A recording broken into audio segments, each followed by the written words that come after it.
Welcome to For Game and for Glory. Today we'd like to talk about worker placement games.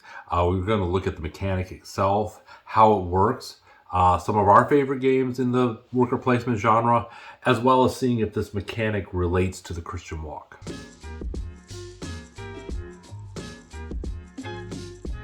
What is worker placement?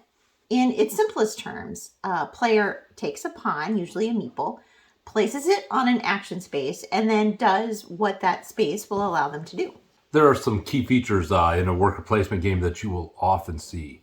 Limited workers, that is, there's only so many workers that you're going to receive, and while you may get some down the road, your choices are always going to be weighed against how many workers you actually have for that round. Also, action blocking. Because this is another key aspect of the game, a game will limit the number of workers that can actually be on the space. Therefore, when you place a worker on there, you may do so for the purpose of gaining the resource, but you also may do it so that you can stop somebody else from receiving that action. And then finally, action refreshing. Often at the end of the round, as part of the upkeep phase, action spots will be refreshed with resources again for that next round. At the same time, you regain your workers. What makes this so much fun is the fact that because of the different choices and the ways of scoring points, there is a variety of strategies to use when playing a worker placement game. As far as history goes, the worker placement genre didn't even hit the scene until Tom and I were actually out of college. It premiered back in 1998 with a game called Kedom. Now, I've never played this game personally, Kedom. However, I have seen many of this game's descendants, as you would call them, at our local game store, Moonshot Games, and on board game YouTube channels that we watch. And this would be games like Keeper, Keyflower, and Keyflow. Then in 2007, a game came out that eventually became one of my all-time favorites, Agricola. Now, this game took board gaming by storm. It quickly rose to the top of Board Game Geek's all-time best games and stayed there for 5 straight years. In this game, you're a family of 17th century farmers that is working to grow your farm and your family. This worker placement game focuses heavily on resource management and single worker placement action spaces. Add to that the fact that you have to feed your family every single harvest, and the fun has begun. Can't feed everyone at harvest? That's tough. You're going to have to beg for food. I do think it's hilarious that when describing a game that stayed at the top of that BGG list for 5 years, you start with the phrase, "You are a family of 17th century farmers." It's just not something that would generally grab people. However, this is a super awesome game, and I think it just speaks to how incredible the gameplay really is. So with Agricola's dominance, worker placement took off with games like Stone Age, Lords of Waterdeep, Viticulture, and Champions of Midgard, just to name a few. We've already touched on Agricola, a game designed by one of Tom's favorite game designers, Uwe Rosenberg. But what if you want to play a worker placement game in less than 20 minutes?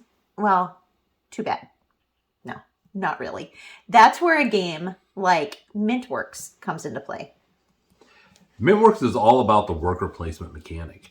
Packaged in a nice tin mint box, this game by Justin Blasky uses mints as your workers that you place in order to buy and to build plans in your neighborhood. Once built, these plans provide benefits, whether they are to enable you to do certain things or to give you a certain amount of points. But be careful not to think too far ahead when building your engine for this game because it usually only lasts about 15 minutes. Mintworks is a fun introduction to worker placement. And as Tom said, it does come in a cute little mint tin. However, just beware, the mints are not edible. They're actually little wooden discs, so just keep that in mind. Another game that serves as an excellent example of the worker placement mechanic is Century, A New World. In Century, A New World, the last game in the Century trilogy by Emerson Matsuki, you're a merchant in the 16th century. You are exploring this new world on the edge of the wilderness. In this game, you will need to hunt and gather, harvest resources, explore, and trade with native inhabitants. As you do so, you will score points and gain new abilities. Can you survive in this new world? One of the cool things about the Century trilogy is that each of them is a standalone game by themselves, but they can also be combined into one big game, or two of them can be combined together, essentially giving you 7 different games for the price of 3 games. Each game focuses on a different mechanic, and clearly this one, Century: A New World, focuses on worker placement. Everdell, created by James A. Wilson, is definitely one of my favorite games, worker placement or otherwise. In this game, you are forest animals trying to build your city. As you construct buildings and bring new critters to your city, you will also seek to host events as you aim to be the best city before winter comes.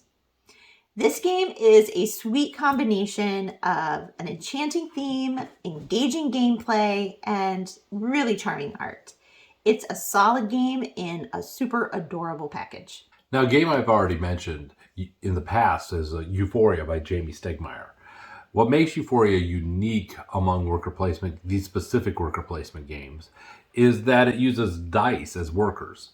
Now, when you roll the dice, they will perform different functions depending on their value and the action space that you place them in. Some action places give out certain things depending on the total number of die that are in that action space. Additionally, the combined value of your workers, if they exceed a certain number, you're going to lose a worker and then have to come up with a plan to either get that back or just continue on with less workers. Another game, Rush MD, is not your typical worker placement game. It's actually a real-time cooperative game that uses worker placement to push the game forward. In this game, you are a team of doctors who are running a hospital that also has a clinic. Along with a team of nurses, you seek to have a quality hospital that accomplishes the goal set before you at the start of the game. You want to do this without losing too many patients and without destroying your hospital's reputation.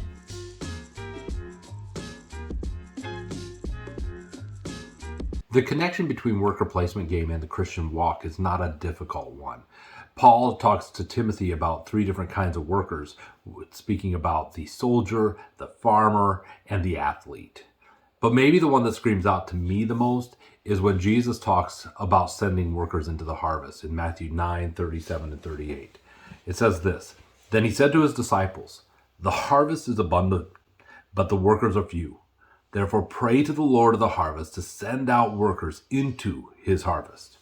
Now, the workers that Jesus is talking about are those who share the gospel and pursue the task of making disciples.